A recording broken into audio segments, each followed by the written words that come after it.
नमस्कार, मैं हूं नीलू। तो देखिए, अमेरिका के राष्ट्रपति डोनाल्ड ट्रंप और सऊदी अरब के प्रिंस की एक मुलाकात व्हाइट हाउस में हुई है।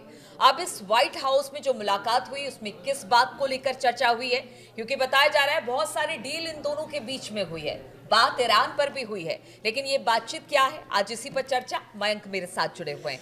मयंक, जो बातचीत हुई, बैठक हुई ट्रंप और सऊदी प्रिंस की, किस तरह की बातचीत है और इस बातचीत में क्या कुछ निकलकर सामने आ रहा है, जिसमें ईरान का भी जिक्र हुआ है? देखिए, पूरी दुनिया की नज़रें थी इस मुलाकात पर।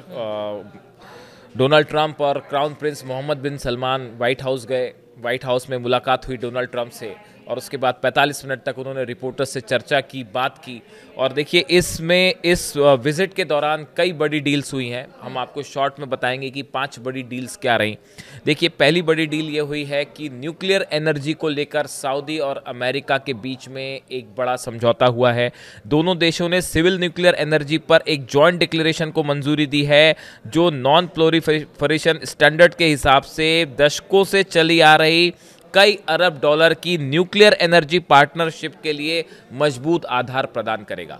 यानी जो सिविल इस्तेमाल के लिए जो न्यूक्लियर एनर्जी है, इसको लीगली कैसे दोनों देशों के बीच में एक बड़े लीगल डील का एक रास्ता इसमें साफ किया गया। बात नंबर 1। बात नंबर 2, F-35 जेट्स की डील हो गई है। इसको डोनाल्ड ट्रंप की तरफ से भी मंजूरी मिल गई है कि आने वाले कुछ दिनों में अमेरिका जो है वो सऊदी को F-35 जेट्स देगा। अब ये बात पर मुहर लग चुकी है।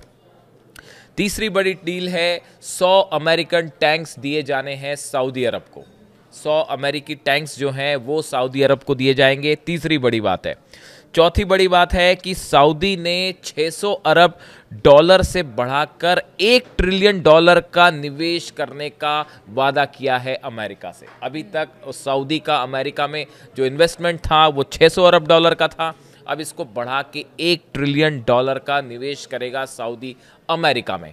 और पांचवी और सबसे अहम बात, अमेरिका ने सऊदी अरब को मेजर नॉन नेटो एलाई का स्टेटस दे दिया है। देखिए, नेटो जिस तरह से नेटो कंट्रीज़ हैं उसमें यह माना जाता है कि एक भी देश पर हमला हुआ तो वो सब देशों पर हमला माना जाएगा, इस तरह का पैक्ट है। लेकिन इसके अलावा भी कई देश ऐसे हैं जो स्ट्रैटेजिकली अमेरिका के लिए इम्पॉर्टेंट हैं, जिसको वो अपना एलाई मान के चलता है।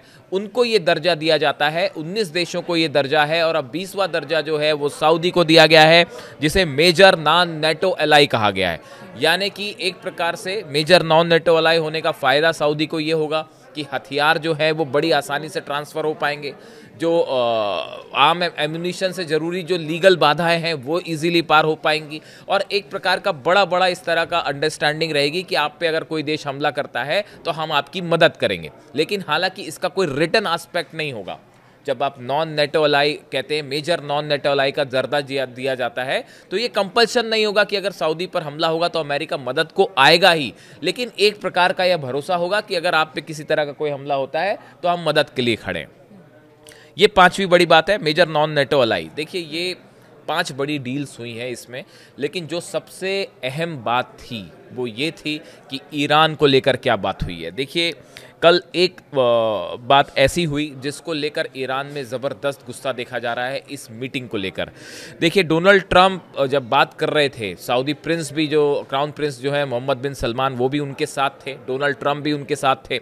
और इस बात करने के दौरान जो है ट्रंप ने ये कहा, Trump has claimed that Saudi Arabia allowed United States to attack Iranian facilities, praising Riyadh for its support during escalating regional tensions. Donald Trump ने सऊदी की तारीफ करते हुए ये कहा कि ईरान पर हमला करने में सऊदी ने मदद की। ये बात डोनाल्ड ट्रंप ने कही और प्रेस के सामने ये बात कही कि जो हमले हमने किए ईरान की न्यूक्लियर फैसिलिटीज़ के पर जो हमले किए उसमें सऊदी ने हमारी मदद की, ये बात उन्होंने कही। और इसके साथ ही जो है बात जब ये हुई ईरान की, अच्छा, इसमें गौर करने वाली बात यह है, इसी दौरान डोनाल्ड ट्रंप ने जो है अपने हथियारों की भी बात की, अपने मिसाइल्स की भी बात की कि हम बहुत अच्छी मिसाइल्स बनाते हैं। ये सब ईरान के रेफरेंस में ही बात हो रही थी। इस दौरान जो है डोनाल्ड ट्रंप के चेहरे पर भी मुस्कान थी और सऊदी क्राउन प्रिंस के चेहरे पर भी मुस्कान थी। सोशल मीडिया में जो जानकारी है, जिस तरह से चीज़ें वायरल हुई, इस चीज़ को ईरान ने बिल्कुल अच्छे तरीके से नहीं लिया है और ईरान ने जो है इसकी आलोचना की है कि जिस तरह से ये बात डोनाल्ड ट्रंप ने सऊदी प्रिंस के सामने कही और उसको बात एक चेहरे पर मुस्कान थी, ये ईरान को कतई पसंद नहीं आई। ईरान के जो लोग इस पे कमेंट कर रहे हैं सोशल मीडिया, आप वहाँ का अगर देख सकते हैं तो आप देखिए ये बात ईरान को कतई पसंद नहीं आई। कहा यह भी जा रहा है, एक अंदर की जानकारी, अब इस बारे में कोई मुहर नहीं है, कोई पुख्ता बात नहीं है, कुछ सऊदी अरब के कुछ न्यूज़ एजेंसीज इस तरह की दावे कर रही हैं कि ईरान के जो राष्ट्रपति हैं महमूद पेजेश्कियान, इनका एक लेटर लेके सऊदी क्राउन प्रिंस जो है वो अमेरिका गए। अब इसके बारे में कोई पुख्ता जानकारी नहीं है, किसी हम न्यूज़ एजेंसी का हवाला नहीं दे सकते, लेकिन ये खबर सोशल मीडिया में चल रही है और ऐसी बातें सामने आई है। सऊदी सोर्सेस से इस तरह का दावा किया गया है कि ईरान के राष्ट्रपति का एक लेटर लेके सऊदी क्राउन प्रिंस अमेरिका गए। अब इसमें कितनी सच्चाई है ये पता नहीं। अब देखिए ये जो डील हुई है तमाम, ये जो जितनी सारी डील सऊदी के साथ हुई है, अब इसमें बड़ा सवाल ये है कि ये डील का आखिर इस डील से अमेरिका चाहता क्या है। देखिए इंटरनेशनल रिलेशंस में जब भी कोई डील होती है तो बिना फायदे की कोई डील नहीं करता। मयंक बहुत देर से बोल रहे थे, मैं सुन रही थी, लेकिन यहाँ पर सवाल करना ज़रूरी है क्योंकि बात ये हो रही है कि आपने कहा कि डील हो रही है, सऊदी अरब और अमेरिका के बीच ट्रंप हैं और एक चिट्ठी ईरान की लेकर जाते हैं सऊदी प्रिंस। जिस तरह से अभी बात की तस्दीक नहीं हुई है, लेकिन ये बड़ा सुनने में हास्यास्पद लगता है। कहते हैं कि किसी की लाइन को छोटी करनी है तो वहाँ पर एक लाइन बड़ी खींच दी जाए। क्या सऊदी से जिस तरह की डील अमेरिका कर रहा है, क्या वो ईरान को एक तरह से पीछे धकेलने की कोशिश है या उसके आगे एक पैरेलल किसी को खड़ा करने की कोशिश? इसी का जवाब बड़ी देर से मैं वही सोच रही थी, आपको बोलने दिया मैंने। इसी का जवाब जो है वो सऊदी में सोशल मीडिया पे, ईरान में सोशल मीडिया में दिया जा रहा है। और आप अगर सर्च करेंगे कुछ न्यूज़ या इस तरह की, आप अगर सोशल मीडिया पर रिएक्शंस देखेंगे जो ईरान से आ रहे हैं या ईरान के समर्थित जो ग्रुप्स हैं वो ये कह रहे हैं कि आप चाहे जो डील करना है कर लीजिए, ईरान ना झुकने वाला है साहब और ना हारने वाला है, चाहे आप जो कर लीजिए। ये जो डील हो रही हैं इसको कुछ लोग इजराइल के संबंध से जोड़ के देख रहे हैं कि इजराइल इसके लिए उससे खुश होगा नहीं होगा, लेकिन आप इस बात को समझिए ये जितनी डील्स हो रही हैं ये ईरान के रेफरेंस में है। पहली बात देखिए अमेरिका का इंटरेस्ट क्या है। पहला इंटरेस्ट ये है कि गजा को सेटल करने में अमेरिका सऊदी का बड़ा रोल चाहता है। अमेरिका ये चाहता है कि सऊदी जो है वो गजा में हर चीज़ों को सेटल करने में, रिकंस्ट्रक्शन करने में बड़ी भूमिका निभाए। बात नंबर 1। बात नंबर 2, सऊदी का इन्वेस्टमेंट $600 अरब से बढ़ा के $1 ट्रिलियन करने का जो ऐलान है, ये डोनाल्ड ट्रंप के लिए समय अमेरिका में बहुत ज़रूरी है क्योंकि अमेरिका में डोनाल्ड ट्रंप की जो पॉलिसीज़ हैं इसका खासा विरोध हो रहा है, खासकर उनके टैरिफ प्लान्स का, और उसकी वजह से जो है अमेरिका में शटडाउन वाली भी स्थिति है कई जगह। तो डोनाल्ड ट्रंप ये चाहते हैं कि ये इन्वेस्टमेंट बढ़ जाए, बड़ी साधारण सी बात है। तीसरी जो बड़ी चीज़ है, देखिए ईरान का जो न्यूक्लियर प्रोग्राम है, न्यूक्लियर प्रोग्राम में आपने जंग करके देख ली और वो जंग का नतीजा क्या हुआ वो सब जान रहे हैं। इस सूरत में सऊदी अरब को जब आप F-35 जेट्स देते हैं, जब आप उसको 100 टैंक दे रहे हैं, जब आप उसके साथ न्यूक्लियर डील कर रहे हैं, इस तरह की जो तमाम आप डील कर रहे हैं, तो आप ईरान के सामने सऊदी अरब को मजबूत दिखाना चाह रहे हैं। मिडिल ईस्ट में देखिए पिछले कुछ समय में ये बात आपको समझनी पड़ेगी कि मिडिल ईस्ट में ईरान का जो ओवरऑल प्रभाव है वो बहुत तेज़ी से बढ़ा है इस 12 दिन की जंग के बाद। जो एक परसेप्शन बना ईरान को लेके, ईरान की मिसाइल्स को लेके, ईरान के हथियारों को लेकर, ड्रोन्स को लेकर, वो एक परसेप्शन एक ऐसे देश के रूप में बना जिसे इजराइल और अमेरिका मिलकर भी नहीं हरा पाए। इस तरह का एक मैसेज कैरी फॉरवर्ड हुआ। उसके बाद अब सऊदी अरब में ईरान एक ऐसे देश, अब देखिए और एक गौर करने वाली बात है, चाइना ने सऊदी और ईरान के बीच में फिर से बायलैटरल संबंध स्थापित कर दिए। पहले दोनों देशों में आपस में बात भी नहीं हो रही थी, स्थापित कर पाया है। भले विश्वास ना भी हो पाए, लेकिन अमेरिका को ये चिंता हमेशा सताएगी कि अगर सऊदी और ईरान के बीच में हालात पहले से बेहतर हो जाते हैं, संबंध पहले से बेहतर हो जाते हैं, तो ये किसी भी रूप में अमेरिकन इंटरेस्ट को सूट नहीं करेगा। और क्या अब जो सऊदी है वो अमेरिका को नाराज करके ईरान से बिल्कुल नहीं, कोई चांस ही नहीं है। ये मतलब ये सारे समीकरणों को बिल्कुल हाँ देखिए अभी असल में क्या हो रहा है, मिडिल ईस्ट में बड़े सारे प्लेयर्स आ गए हैं। चाइना की भी एंट्री है, रूस की भी एंट्री है। ये सब चीजें जो हो रही हैं इसमें चाइना और रूस का भी बड़ा प्रभाव चल रहा है। अभी एक बैठक चल रही है जिसमें रूस के जो टॉप मोस्ट न्यूक्लियर साइंटिस्ट हैं वो और ईरान के टॉप मोस्ट न्यूक्लियर साइंटिस्ट की बैठक हो रही है। हम आपको अलग से इस पे एक वीडियो बना देंगे। ये इतना आसान मैटर नहीं है कि न्यूक्लियर डील हो जाएगी। अंदर खाने बहुत सारी चीजें चल रही है जिसके कोई सोर्सेस सोर्सेस नहीं होते, हम आपको ये नहीं बता सकते कि फलानी न्यूज़ एजेंसीज की तरफ से ये सोर्स आया है या इस तरह की चीज़ें नहीं है, बट बहुत सारी चीज़ें ऐसी हैं जो पर्दे के पीछे चल रही हैं। अब देखिए डोनाल्ड ट्रंप क्या चाहते हैं। डोनाल्ड ट्रंप पहला तो ये चाहते हैं कि गजा में चीज़ें हालात बेहतर करने में सऊदी अपनी भूमिका निभाए, बात नंबर 1। बात नंबर 2, ईरान के न्यूक्लियर डील को लेकर मोहम्मद बिन सलमान ने खुद ये कहा है कि we will do our best to help reach a deal between United States of America and Iran.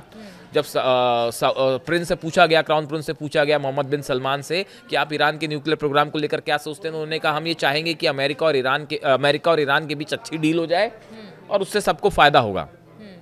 अब सवाल ये है कि ईरान को आप उसकी इच्छा के बिना तो डील नहीं करवा सकते, ये बात भी तय है, ये बात भी तय हो चुकी कि ईरान को आप तो दबाव, हाँ ये क्लियर है, बहुत पीछे का भी नहीं, अभी कुछ हाल फिलहाल का इतिहास तो आप देखिए, आप अगर ईरान के मिसाइल प्रोग्राम को रोकने की कोशिश करेंगे तो ईरान उसके लिए तैयार नहीं है। अगर आप उस पर ये चाहेंगे कि न्यूक्लियर एनरिचमेंट ही रोक दे, ईरान उसके लिए भी तैयार नहीं है और ना ही दबाव में आएगा। अब इस सूरत हाल में बड़ी साधारण सी बात है कि सऊदी को आप मजबूत करना चाह रहे हैं तो वो मजबूत आप इसराइल के खिलाफ नहीं करना चाह रहे, वो उसको ईरान के खिलाफ मजबूत करना चाह रहे हैं। तो ये सऊदी और ईरान के बीच में जो एक जो पावर गेम है, इसको फिर से एक प्रकार से बढ़ावा देने की बात है और उसमें सऊदी को भारी दिखाने की कोशिश है, इसलिए ये F-35 जेट्स की डील हुई है। और दूसरी बात, डोनाल्ड ट्रंप का ये कहना कि जब हमने हमले किए थे तो सऊदी ने हमें अलाउ किया था हमला करना, तो इसका इनडायरेक्ट मतलब अगर हालात कभी ऐसे बनते हैं करेक्ट कि अगर ईरान के खिलाफ अमेरिका खड़ा होता है तो क्या इसी का इस्तेमाल होगा? बिल्कुल, अगर जंग की बात होगी। देखिए डोनाल्ड ट्रंप के कहने का क्या मतलब था। डोनाल्ड ट्रंप के कहने का मतलब जो एक्सपर्ट्स निकाल रहे हैं वो ये था कि सऊदी ने अपने एयर स्पेस का इस्तेमाल करने दिया ईरान पर हमला करने के लिए। हालांकि ये बात क्लियर ही है सबको, इसमें कोई दबी छुपी बात नहीं है।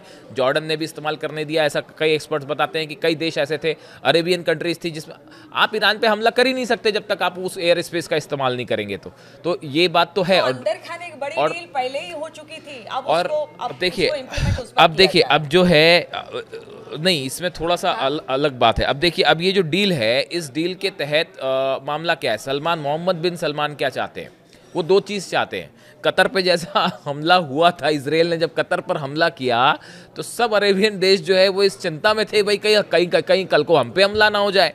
तो ये जो नॉन नेटो एलाई वाली बात है, ये नॉन नेटो एलाई इसीलिए मोहम्मद बिन सलमान चाहते हैं कि भाई इजराइल हम पर हमला ना करे, कि भाई इजराइल कल को हमारे से जंग ना होए। इजराइल तो जंग हमला नहीं करेगा सऊदी पे, दोनों एलाई हैं, अमेरिका के सवाल ही नहीं उठता। ट्रंप ये चाहते हैं कि ईरान के खिलाफ जो है वो एक मजबूत पावर सेंटर सऊदी बन के सामने आए, जो कि फ़ायदा करेगा। सऊदी के ऑयल में हमेशा से अमेरिका का इंटरेस्ट रहा है, ये कोई जग जाहिर बात है, इसमें कुछ दबा छुपा नहीं है। तो ये अमेरिका और सऊदी दोनों के लिए एक विन विन सिचुएशन है। लेकिन उसमें ये भी बड़ी बात है कि डोनाल्ड ट्रंप ये भी चाह रहे हैं कि ईरान को कन्विंस करने में एक न्यूक्लियर डील के लिए सऊदी भी अहम भूमिका निभाए। अब इससे ईरान कितना कन्विंस होगा, देखिए आप जो है ईरान का जहाँ तक न्यूक्लियर डील का सवाल है, ईरान की तरफ से ये बात साफ कर दी गई है कि हाल फिलहाल में हम कोई चर्चा नहीं करने जा रहे। कम से कम फॉर्मल चर्चा तो नहीं हो रही, बैक डोर से जो भी कोशिशें हो रही हों, लेकिन ये बैक डोर वाला जो प्लान है ये ईरान के साथ संभव नहीं है। नहीं, एक अंतिम सवाल का जवाब दें, क्या दो नाव पर पैर रखकर सऊदी अरब आगे बढ़ सकता है? बहुत मुश्किल है। देखिए एक बात तो साफ साफ समझ जानी चाहिए सबको कि जहाँ तक कुछ एक्सपर्ट्स का भी मानना है, और अगर आप भी इस बात को समझते हैं तो इस बात को समझ जाइए कि आप जब तक एक रिस्पेक्टफुल डील नहीं करेंगे ईरान के साथ, ईरान से आप डील नहीं करवा सकते। अब आप चाहे सऊदी को आगे बढ़ा दीजिए, या आप इसराइल को मजबूत कर दीजिए, इसराइल को डिफेंस सिस्टम दे दीजिए, या सऊदी को डिफेंस सिस्टम दे दीजिए, आप जो कर लीजिए, चाहे F-35 की डील हो जाए सऊदी के साथ या एयर स्पेस आप दे दीजिए। अब की बार अगर जंग होती है तो रूस, मैं फिर से रिपीट करता हूं, रूस ईरान के साथ कहीं बेहतर मजबूती से खड़ा रहेगा। जैसे पिछली बार के बार जो हालात थे, ईरान अकेला लड़ता रहा, इस बार वैसा नहीं होगा, और चाइना का भी बड़ा रोल प्ले होगा। इसलिए अब आसान नहीं है ईरान पर उस तरह से हमला करना जैसा पिछली बार हुआ। तो ये जो डील्स का खेल है, ये ऐसा लगता है कि एक शक्ति संतुलन को जो है अपने पास रखने के लिए एक बड़ा ये जो है प्रयास हो रहा है। अब ये डील की तरफ आगे बढ़ता है या जंग की तरफ आगे बढ़ता है, ये आने वाला वक्त बताएगा। तो देखिए, अमेरिका लगातार कोशिश करता रहा है कि मिडिल ईस्ट में अपनी पैठ बनाई जाए। ईरान से नहीं हो पाया, यानी युद्ध भी हुआ, उस बीच हमने देखा किस तरह से हमले हुए, ईरान को झुकाने की कोशिश हुई, लेकिन वैसा कुछ होता दिखाई नहीं दिया। अब सऊदी अरब से डील करके अमेरिका क्या चाहता है, चर्चा इसी बात की खूब हो रही है। आगे ये डील किस तरफ जाती है, क्या अमेरिका और ईरान जिन बातों को लेकर यानी परमाणु समझौते को लेकर बातचीत करने को या फिर अपनी शर्तों के साथ अमेरिका ईरान पर दबाव बना रहा, क्या उसमें मध्यस्थता करेगा सऊदी अरब, ये आगे आने वाले दिनों में पता चल जाएगा और इस पर हमारी लगातार नजर बनी रहेगी। बहुत बहुत शुक्रिया आप सभी का हमारे साथ इस चर्चा में शामिल होने के लिए।